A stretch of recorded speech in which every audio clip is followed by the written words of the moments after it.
receiver at the top, and so all of the radio waves that this one would collect would get concentrated to the equipment that's in the little blue box at the top, and that is the equipment that would then convert that into a form that the astronomer could study. Now, don't let the humble appearance of this little telescope fool you, because this one is super important to the history of radio astronomy, considering that this was actually the very first radio telescope that was ever built. So the story begins here.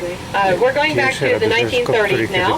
There was a fellow named Grote Reber at that time who was fresh out of college, and he was absolutely fascinated by radio waves. He loved to operate his ham radio, and he was just really kind of fascinated about the ways that radio waves could be applied here on Earth. Now, during the 1930s, there was a report published about the discovery of cosmic radio waves, and I'll talk about that more in a second.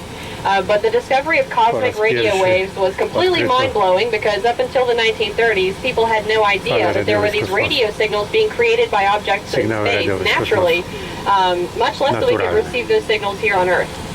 Grote Reber decided he was going to become the first person to do that. And he went to his local hardware shop with $4,000 of his own money, and there he bought all the parts he needed to build that telescope that you see there. I bet that was a great day for the hardware shop. That's the equivalent of about $60,000 worth today. And he actually set that up in his mama's backyard in Wheaton, Illinois. That was in 1937. And he used it for 20 years of research. He was never hired nor funded by anybody. He just did this as a hobby. And Grote Reber was pretty interested in the findings that he was making. Using radio energy that he caught from space with that telescope, he actually created a map of our sky, of our galaxy, that was visible from Wheaton, Illinois. And he was the first person to do so. So that took him 20 years. And after 20 years, he finished up with his telescope. He actually dismantled his telescope piece by piece, drove it over here, and then reconstructed it where it stands today. And we keep it around as a historical monument. So he actually reconstructed it here in 1957 when our site was dedicated here. He hopped on board as one of our early researchers as well. So we're happy that Grote Reber was a friend of Green Bank, and he's actually considered to be the first radio astronomer ever. All right, next up, if you look out to the right, we have out in the field across the intersection a white antenna, and it's on 4 wheels on a track so it can spin around in circles. Now that antenna is a replica. Actually, that's not the original, and it was built by a fellow named Karl Jansky. Now we're going back to the 1920s, before Grote Reber. Jansky was hired by Bell Laboratories during the late 20s when they were putting in the transatlantic phone line, and they wanted him to find sources of static that could get into the phones and make them difficult to use. One of the sources of static he found was a hissing sound that was coming from outer space, and he figured out this was a cosmic radio wave and that it was created somewhere in the Milky Way.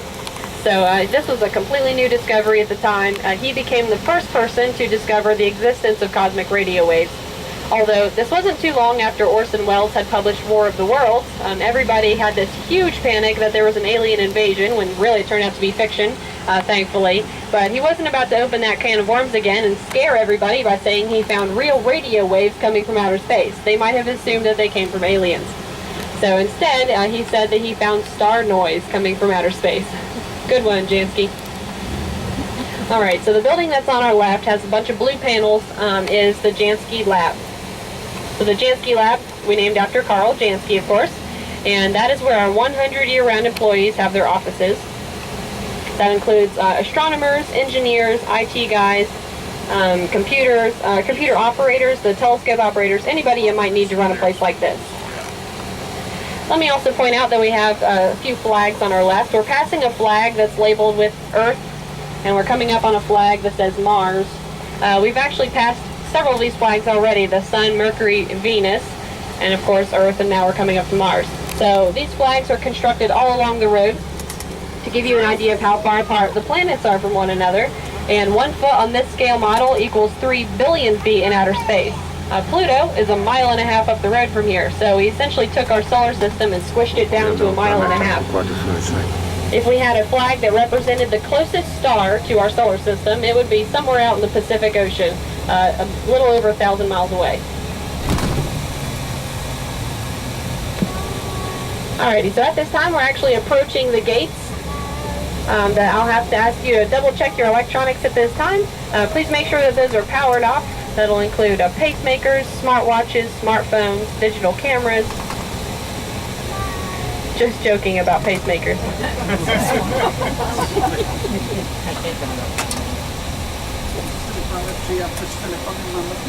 Wyłącz. To trudno. To trudno.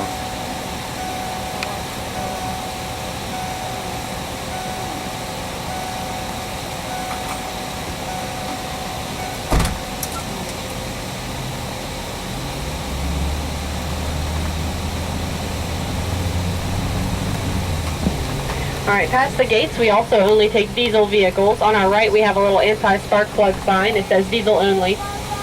And that is because the spark plug in a gasoline engine will interfere with the telescopes the same way that electronics do. So only our approved diesels come back here. All right, first up on the left, we have a 45-foot telescope. And pretty quick, a note on how these are named. 45 feet here actually describes the diameter